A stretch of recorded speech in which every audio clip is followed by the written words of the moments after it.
ஆண்டவரும் இரட்சகருமாகிய இயேசு கிறிஸ்துவின் வெளியேறப்பட்ட நாமத்தினாலே உங்கள் யாவருக்கும் என் அன்பின் ஸ்தோத்திரத்தை இந்த காலை வேளையில உங்களுக்கு தெரியப்படுத்துகிறேன். நீதிமொழிகளின் புஸ்தகம் 14ஆம் அதிகாரம் 27வது வசனத்திலே வராக வாசிக்கிறோம். கர்த்தருக்கு பயப்படுதல் ஜீவ ஊட்டு, அதனால் மரண கண்ணிகளுக்கு தப்பலாம் என்று சொல்லி கிறிஸ்துவுக்குள் அன்பான தேவனுடைய பிள்ளைகளை, பாவத்தின் சம்பளம் மரணம் என்று சொல்லி பரிசுத்த வேதாகமம் கூறுவதை நாம் நன்றாக அறிந்திருக்கிறோம். மரணம் பொதுவானதுதான் என்று அநேகர் விமர்சிப்பது உண்டு. சில நரகத்தை நீங்கள் பார்த்து இருக்கிறீர்களா அல்லது பரலோகத்தை பார்த்திருக்கிறீர்களா என்று சொல்லி பரியாசமான கேள்விகளை அநேகர் கேட்பதும் உண்டு.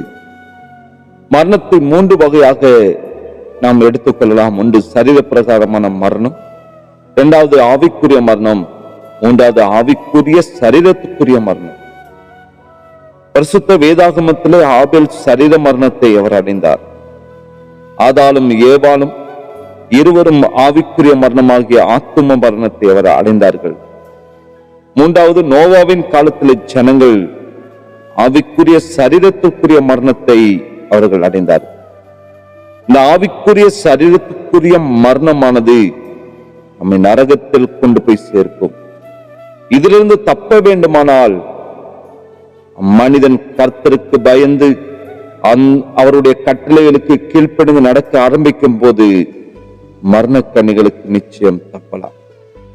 எனவேதான் நமக்கு அளிக்கப்படும் கிருபை வரமோ நித்திய ஜீவன் என்று சொல்லி ஆண்டவராக இயேசு கிறிஸ்து அவர் கூறுகிறார். எனவே மரணத்துக்கு தப்பி ஜீவனுக்குள் பிரவேசிக்க, பாவங்களை விட்டு கர்த்தருக்கு பயப்படும்படி அவர் வார்த்தைக்கு செவி கொடுக்க வேண்டும்.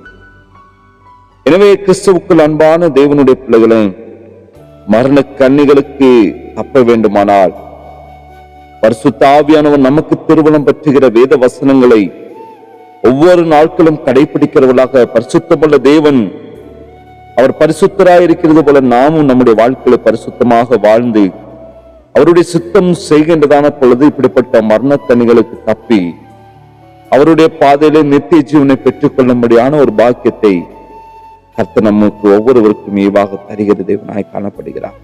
அவரை பின்பற்றி அவருக்கு வாழும்படியாக அர்ப்பணித்திருக்கிற பிள்ளைகள் நிச்சயமாக இந்த மரணக்கண்ணிகளுக்கு தப்பிக்கும்படியான பாக்கியத்தை பெற்றவர்களாய் காணப்படுகிறது. கர்த்தருக்கு பயப்படுதல் ஜீவ ஊட்டு, இதனால் மரணக்கண்ணிகளுக்கு தப்பலாம். ஒவ்வொரு நாளுக்கும் கர்த்தருக்கு பயப்படுகிற பயம் நம்முடைய வாழ்க்கையில உண்டாகட்டும். ஒவ்வொரு நாட்களும் அவருடைய சித்தம் செய்யும்படியாக நம்மை அர்ப்பணிக்கிறதான பொழுது நிச்சயம் அவருக்கு பயப்படுகிற பயம் நம்முடைய வாழ்க்கையில உண்டாகும். அப்பொழுது சகல விதமான மரணக்கண்ணிகளுக்கும் தப்பிக்கும்படியான பாக்கியத்தை, ஒரு போக்கை தேவன் நம்முடைய வாழ்க்கையில் உண்டு கொள்ளுவோம். எனவே அவருக்கு பயந்து வாழ்வோம், அவருடைய சித்தம் செய்வோம், தேவனுடைய கருத்தை அர்ப்பணிப்போம். செபிக்கலாமா? நேசிக்கிறதான அன்பின் நல்ல தகப்பனே, ஆசீர்வதிக்கப்பட்ட அந்த காலை பொழுதுக்காக நன்றி அப்பா. கர்த்தருக்கு பயப்படுதல் ஜீவ ஆண்டவர், ஒவ்வொரு நாளுக்கும் அப்படிப்பட்ட ஒரு பயத்தை, உமக்கு பயப்படுகிற பயம் எல்லாருடைய வாழ்க்கையிலும் உண்டாகட்டும் அப்பா.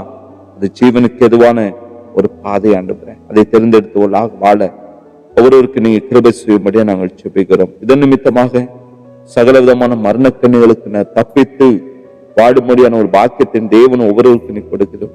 நன்றி செலுத்துகிறோம்.